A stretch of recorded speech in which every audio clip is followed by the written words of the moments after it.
Good afternoon, everyone. My name is Kathy Purdy. I am a marketing manager at Schoeneck King. Glad to have you for our weekly Tuesday coronavirus webinar. For those of us joining you for your first time, thank you and welcome.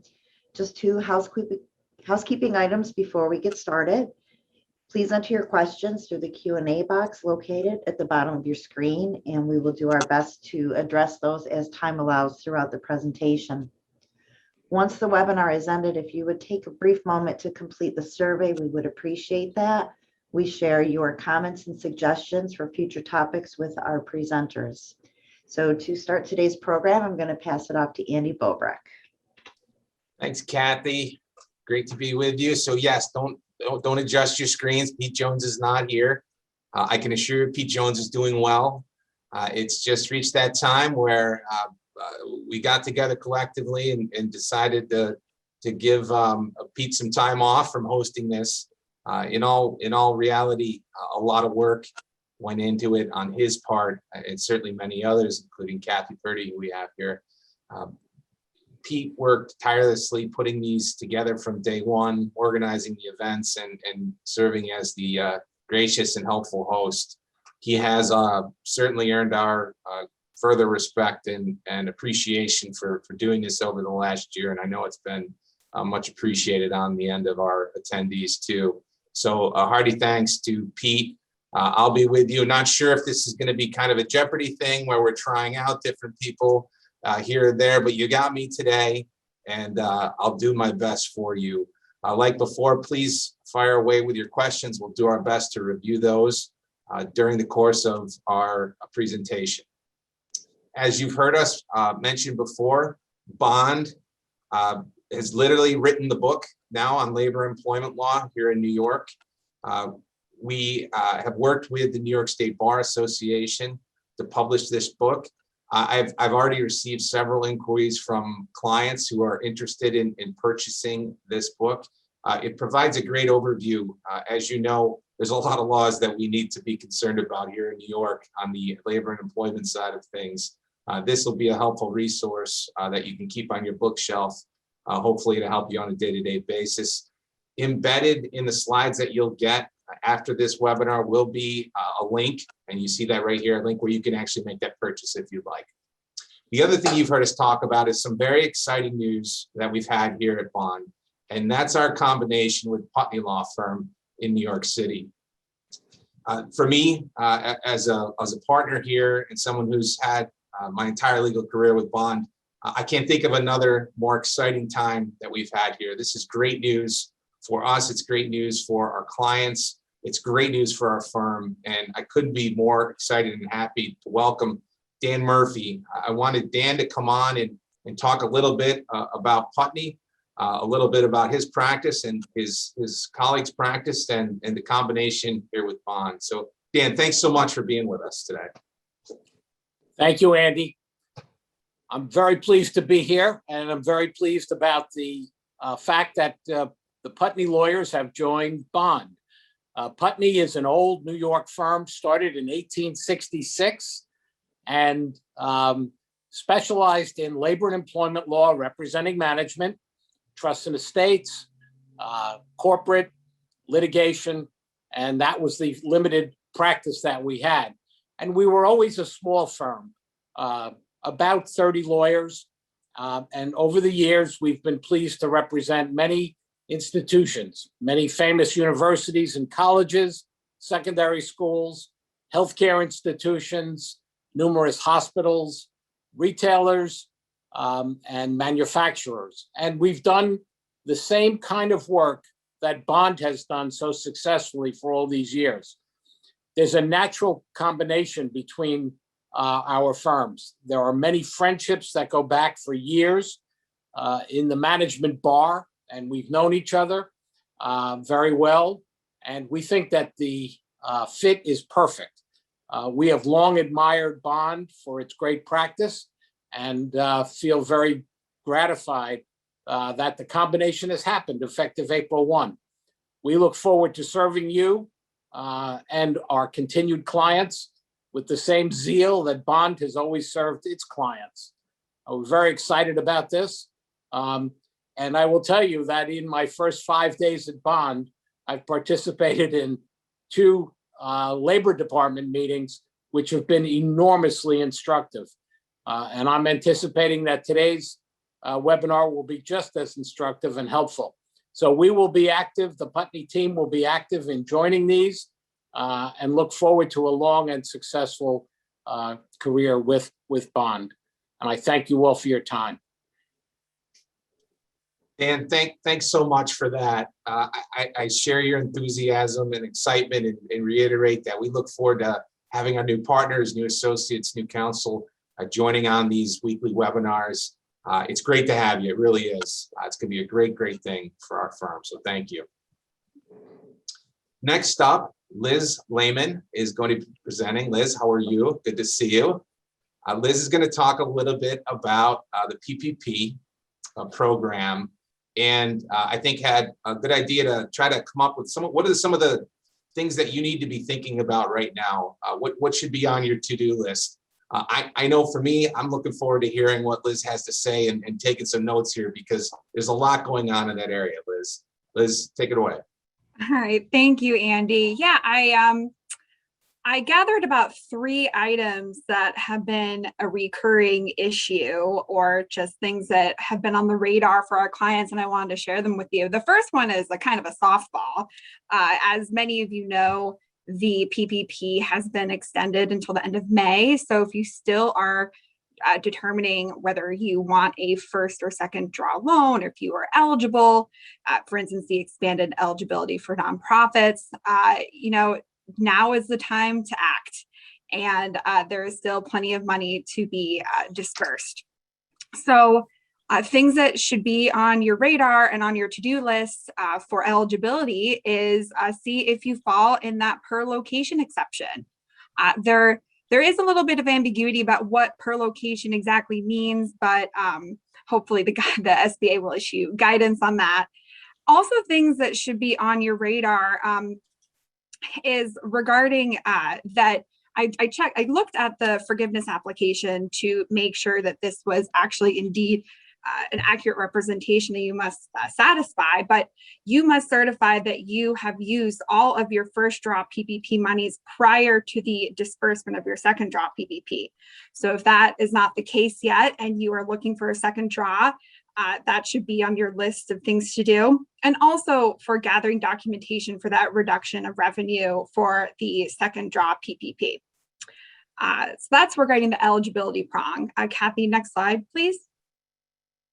Okay, so I know lots of you probably have a first or second draw loan that you obtained in 2021, and you are probably in the midst of your covered period. And you might have on your radar, which as you should, your forgiveness preparation for whenever you conclude your covered period. So there are some things that I wanted to just bring to your attention, which should certainly be on your radar. It's regarding the full-time equivalent employee headcounts and those safe harbors. You may not know this, but they are the pretty identical safe harbors as last year's 2020 PPP. So that means there are 2 safe harbors. If you have reductions in your FTE headcounts during the covered period this time in 2021. There's the Safe Harbor 1, which you may recall that you were unable to operate at the same level of business activity due to shutdown orders or orders that reduced your capacity. So these orders, again, very similar to last year, had to be issued between March 1 of 2020 to the end of your covered period. So if you have reductions in employees during your covered period and you can rely on these executive orders, then you need to maintain those executive orders. You should draft a memo to your file about how you relied on those orders, and that should be on your radar. The second safe harbor is, again, very similar to last year, is if you reduced your FTE headcounts, but then you brought it back to the levels at the end of your covered period.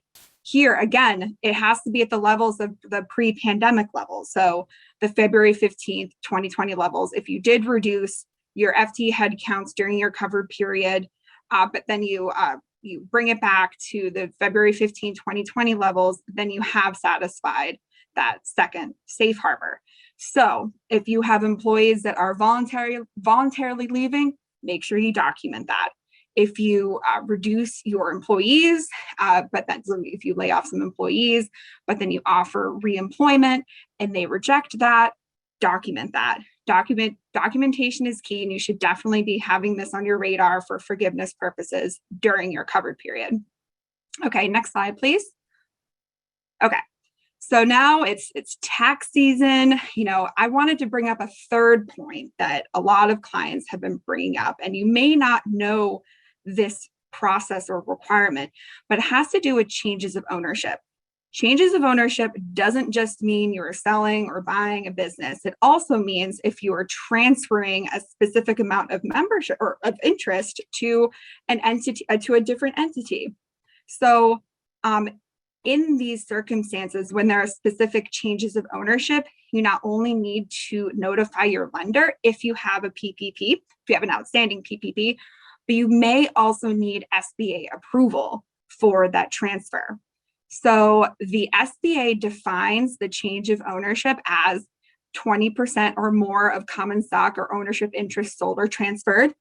And then it means a sale of at least 50% of the assets or a merger.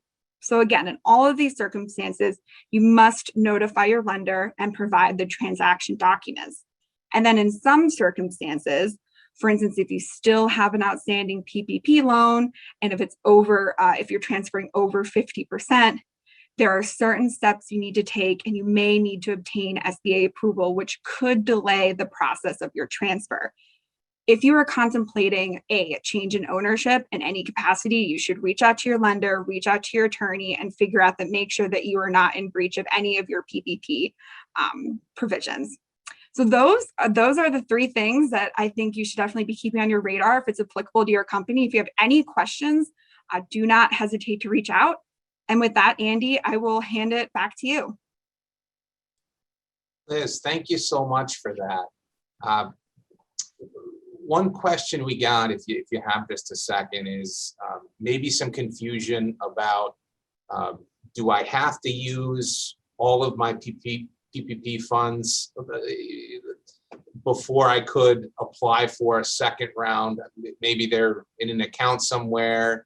Is there guidance? Is this something that's just not clear right now?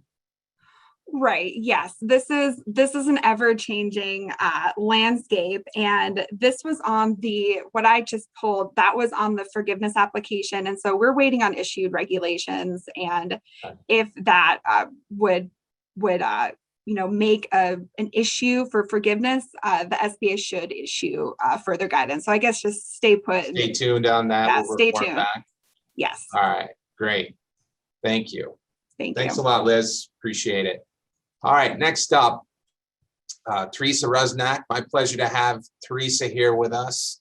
Teresa is somebody that I've worked with closely for years and years, and glad to be doing the webinar with her today. Teresa and I were talking about, the number of buckets that we have now for leave in New York is, officially in the category of being confusing, I think, to our clients.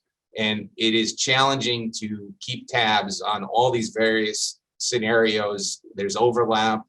And so we're going to continue to present on this. We've done a number of standalone sessions to try and make sure that clients are aware of this. And in that regard, if you have a question about, let's say, the FFCRA expansion, or if you have a question about New York's state COVID leave benefits that may apply to you if you're a large organization, you can go to our website. We have all of these prior presentations cataloged. Our information memos are there too. So there's a tremendous amount of resources at your fingertips. But we'll keep this information coming here too for you. So Teresa, you wanted to go through a couple examples and try to illustrate how these different leave scenarios could come up in the context of a COVID-related situation. Yes, Andy, I did. And good afternoon, everyone. Happy to be with you again. Kathy, if I could have the first slide, that would be great.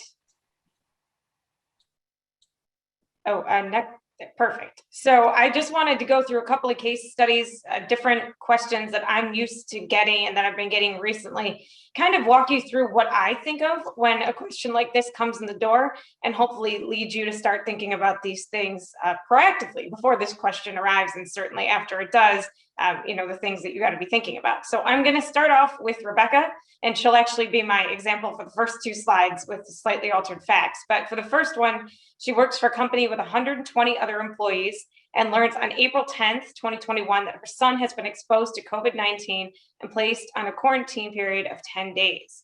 Rebecca is not able to work remotely and needs to care for her son. What leave is she entitled to? So if you notice in that example, I already gave you some of the critical information. We have a company with over 100 employees, but under 500 employees. Those are our critical numbers when it comes to what laws are going to be in the realm. I've told you how long the child needs to be on quarantine, and I've told you that a child needs to be put on quarantine, not Rebecca herself. So the first thing I would look at, and you're going to see a common theme with these bullets underneath the hypotheticals, where I'm just giving you, what I would look at and in what order. The first thing I'd look at is, has Rebecca's employer extended the FFCRA through the American Rescue Plan Act, or the ARPA? So the FFCRA, as we all know, was passed last year. It expired at the end of 2020. Employers could voluntarily extend it through March 31st. And then again, with the most recent legislation from the Biden establishment, you could extend it through the end of September 2021. With some expansion of the benefits as well. And we'll get to that in our next couple of examples. But the first thing I would look at is, has this employer opted to extend the FFCRA? You don't have to, it's voluntary. But if you have extended the FFCRA and you have a child that you need to care for because the child's been exposed to COVID-19 and is possibly sick with COVID-19, you're going to be looking at possibly applying the FFCRA through the emergency paid sick leave, or the EFMLA now, because through the ARPA, the EFMLA is now available for all the emergency paid sick leave reasons as well. The next thing I would look at is New York COVID-19 leave applicable. This is the one that has applicability when there is an order of quarantine or isolation for the employee themselves, not necessarily going to be applicable for someone's child.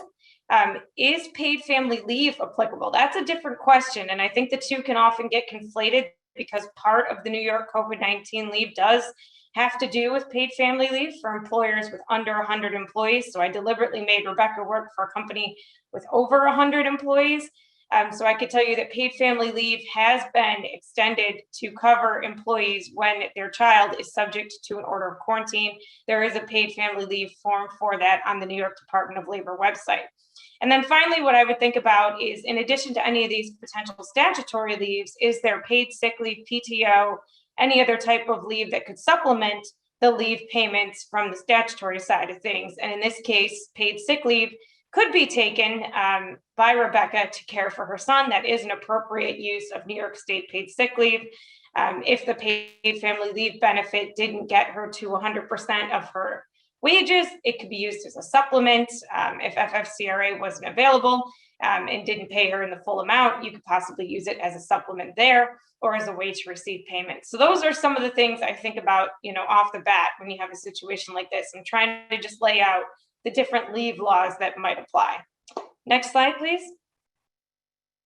So with sticking with Rebecca, on the 6th day of the quarantine that she's out of work to care for her son actually ends up testing positive for COVID-19.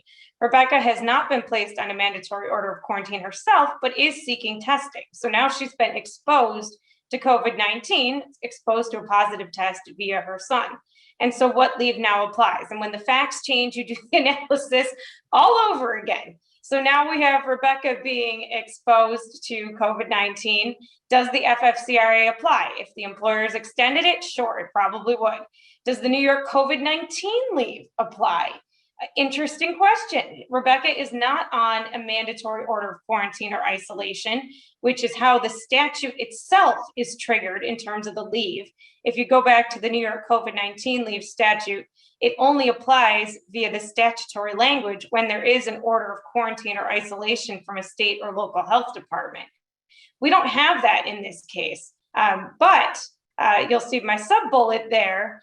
It would seem as if the New York COVID-19 leave wouldn't apply via the statute. But then if you remember, we had this expansive guidance from January 20th, 2021, that pretty much created an entirely new category of leave and said that when an employee can't come to work for COVID-19 reasons, the employer has to pay them for that time. And it was very open-ended. And certainly, as Andy said, you can reach back to our webinars and materials from that time if you want more information about that, including whether or not you as a company or as an employer want to follow that guidance.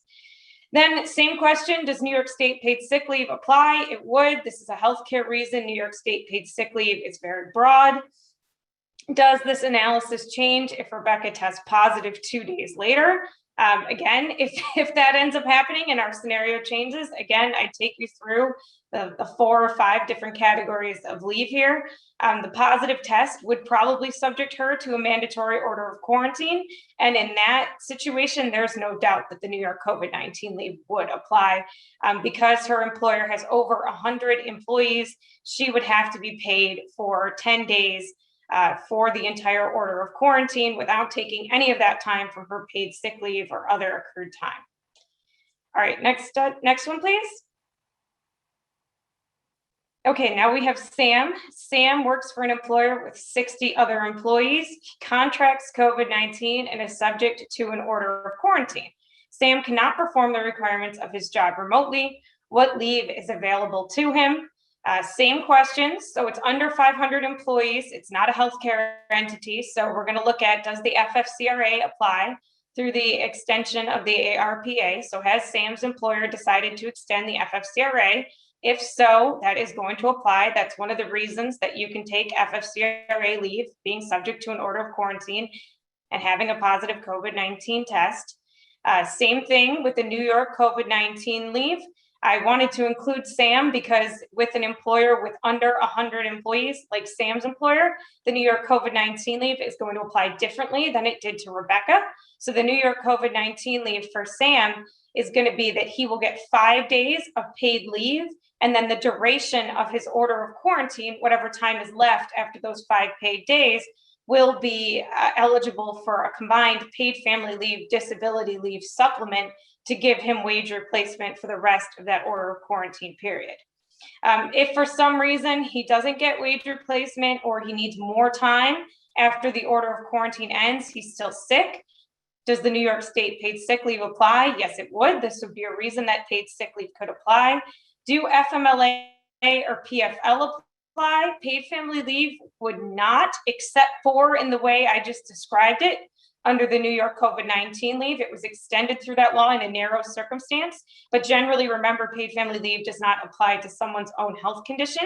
FMLA, I think, would be applicable if Sam meets the criteria and if his illness meets the definition of a serious health condition. So please don't forget about FMLA. I know it's kind of gotten a short shift with all these other new leave laws that came into play, but always be thinking about that one too, whether or not the employee is eligible. And because FMLA is unpaid, it can often run concurrently with these other leave laws without causing too much of a headache for the employer. Okay, next slide, please. Okay, so Thomas received the New York COVID-19 vaccine yesterday and returned to work without incident. The next day, he wakes up with a headache, fever, and muscle pain. How should his employer, a company with 300 employees, handle this situation? All right, so this should be getting familiar to you now. Does the FFCRA apply through the American Rescue Plan Act? We had an expansion through the American Rescue Plan Act of the FFCRA to cover reactions to the vaccine and time off to get the vaccine itself. So potentially, if this employer has decided to extend the FFCRA, we could see that leave applying. Does the New York COVID-19 leave apply? Not in a statutory sense. There's no order of quarantine or isolation here. What about the January 20th guidance? This is arguably a situation where someone can't come to work because of a COVID-19 related reason. Does the guidance stretch that far? I think that's something you would have to consider in a facts and circumstances type of way each individual time. Is there guidance, other guidance that speaks to this situation? Yes, there is. For those of you that aren't aware, New York released, I think about 2 weeks ago, guidance for workers who have signs or symptoms after a COVID-19 vaccination. This is, I think, one of New York's better guidance documents. It's in the form of a flow chart, and it divides symptoms between those that are related to a vaccine and those that aren't. And it takes the employer through the different analysis through the flow chart based on the symptoms and the situation that's occurring.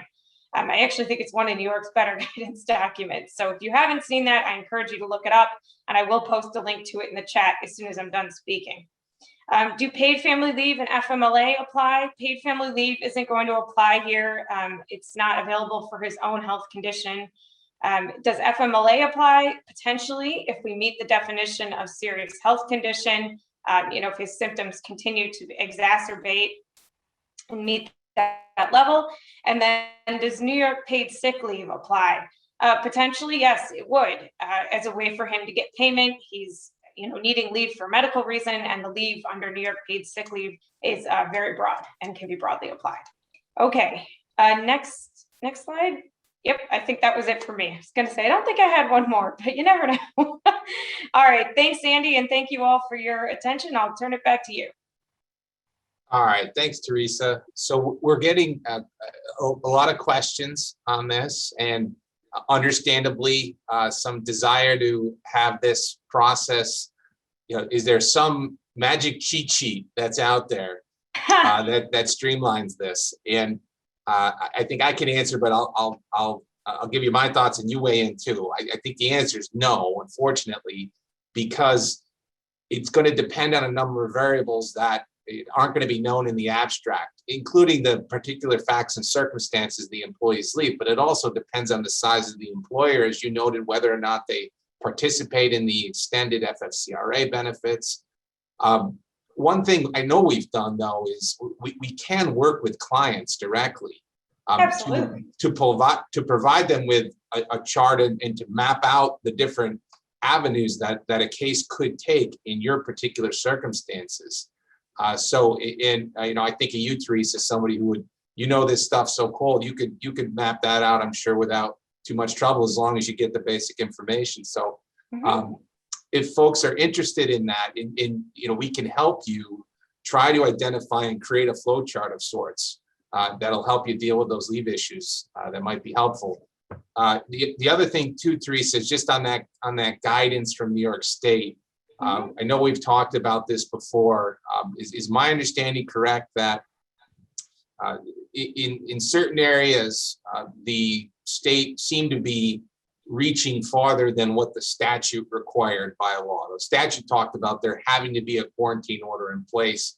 The guidance seemed to indicate in certain instances that the leave would still have to be provided even in the absence of a quarantine order. Is that right?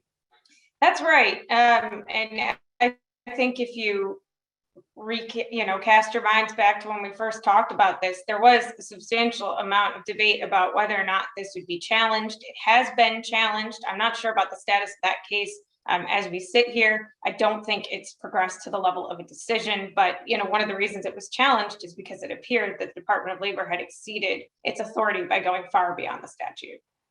Okay, great. Thank you for that. So you're all set, Teresa. Great. Next, it's my pleasure to welcome Monica Barrett. Monica, good to have you with us. Good to see you. Monica is one of our partners who works down in the New York City metro area. She and I work together on a lot of higher education related issues. So fun to have her here with us today. Monica, we started to see last week colleges and universities start to talk about what they're going to do with their student bodies this coming fall or sooner with respect to vaccination of students.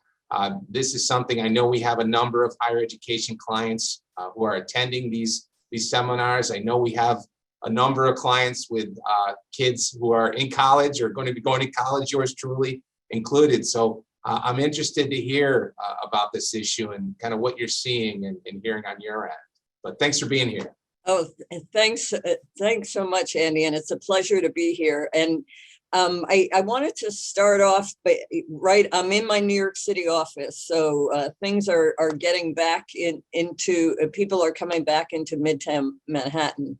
And I'll start off talking about the institutions that have now announced that they're going to have mandatory COVID-19 vaccines required of all students when they come back in the fall. So next slide, please.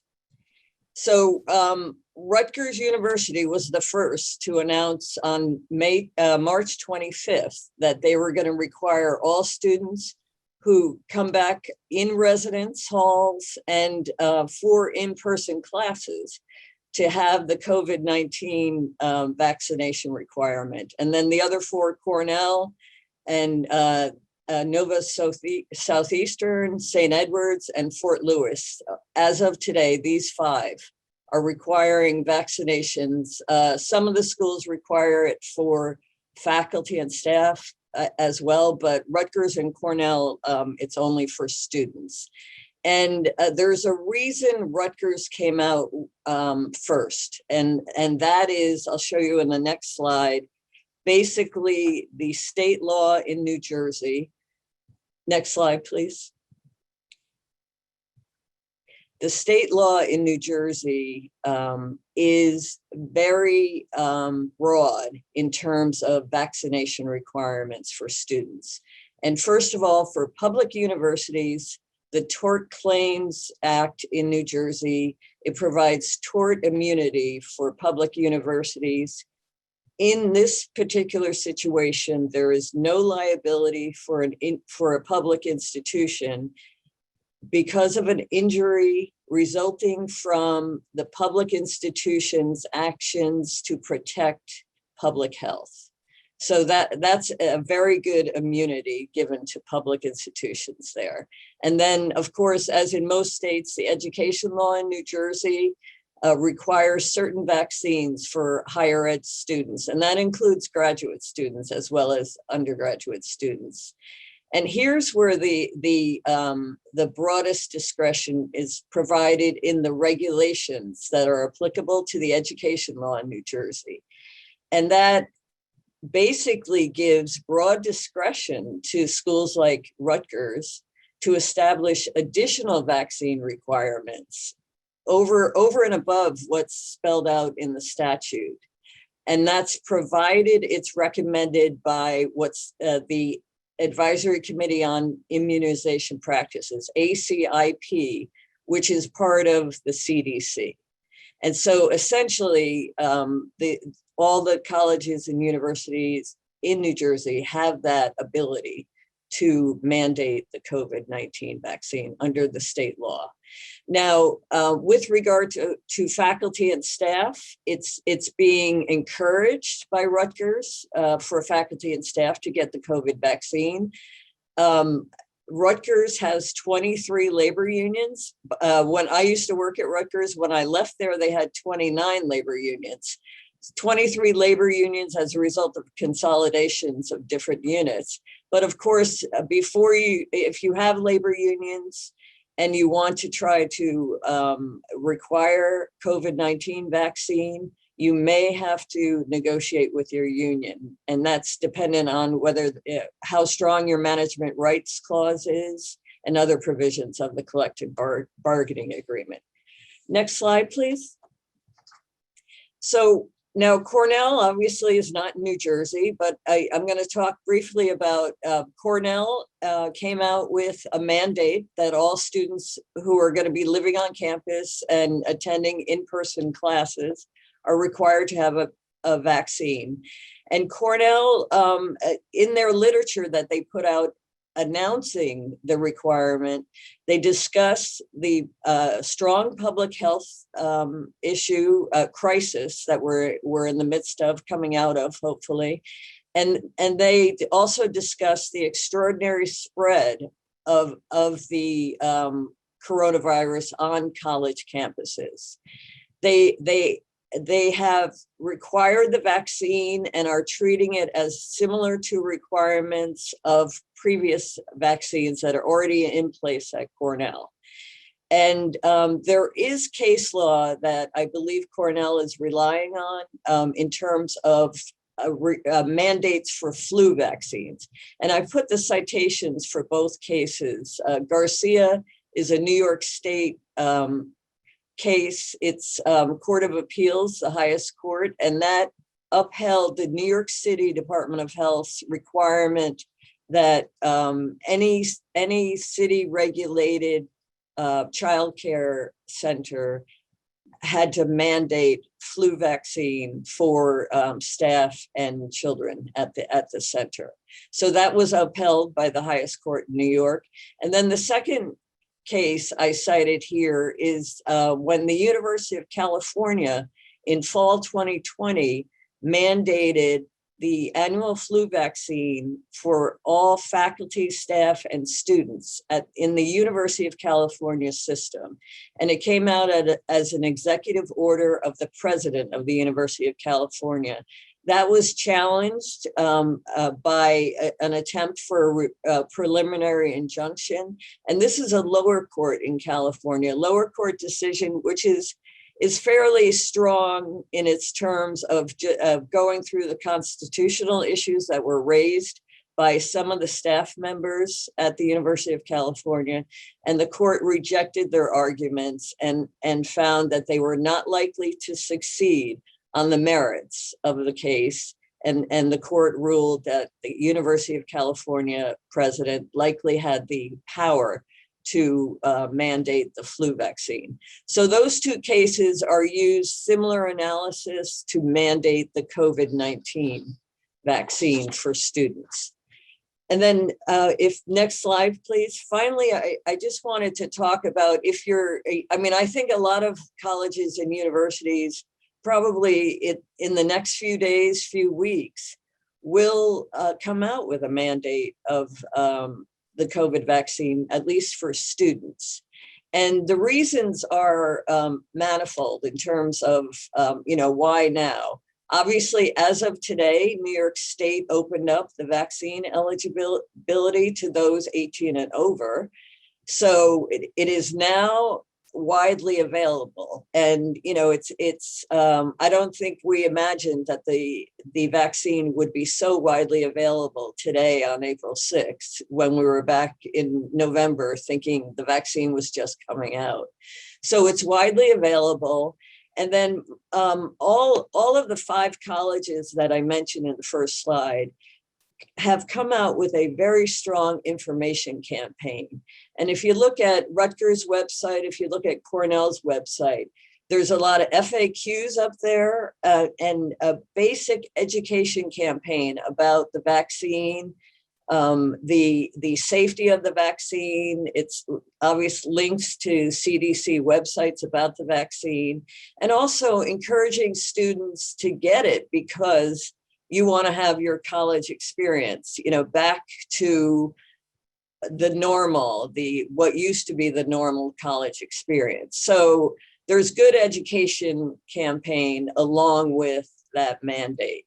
And then also, because schools are coming out now, we're in April, there's plenty of time for the students to sign up for the vaccine. So they're giving advance notice.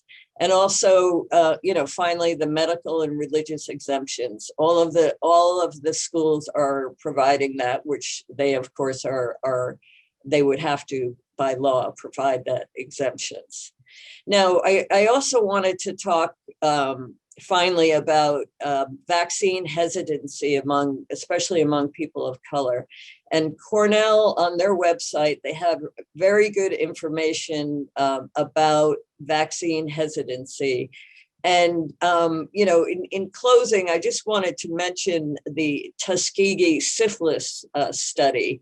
And, I remember learning about that study in college, but it's worth it for us to refresh our memories about that study. And it occurred from 1932 and up to 1972. And it was that long of a study. It was actually endorsed by the United States Public Health Service and the CDC. And the study involved recruiting African-American men and actually giving them disinformation, basically telling them that they were getting free health care when in fact they were not. And the purpose of the study was to study about what would happen if syphilis were untreated. And so all of the study participants were lied to about what the purpose of the study was. And I think, those of us who have gotten vaccinated, who have no fear of vaccination, should just take a look at that information about that study and remind ourselves why there's vaccine hesitancy. And also, those of you who are thinking about mandating the vaccine, the information you can put out to your communities about vaccine hesitancy and your understanding of it would be very helpful when you roll it out, when and if you roll it out. So thanks very much, Andy. Monica, our pleasure. Thank you for the information. That was really interesting. And thank you especially for your final point about the hesitancy issue. I think that's important to note. I think it is also highly relevant, I think, as employers start to look at rolling out a vaccine requirement. Can we do this? Should we do this? And I think your point about the education, it goes two ways. I think it's educating yourself about these issues, educating your supervisors as well. They're the ones who are going to have these questions. We need to have the sensitivity. We need to be prepared, as well as obviously educating the folks who we're going to require to have the vaccine too. So thank you for that. We appreciate it. I'm sure there'll be more to report on this issue going forward too. All right. Last but definitely not least, Katie Anderson is with us. Katie, I got to give you props here. You've had your ear to the rail. You haven't missed a train or anything coming our way in a year. So it's great to be working with you on this. And I'm guessing you're going to tell me something's happening in Albany. That's always.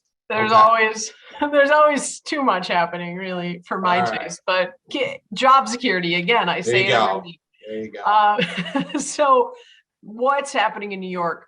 Last week, I reported to you about cases increasing in New York State.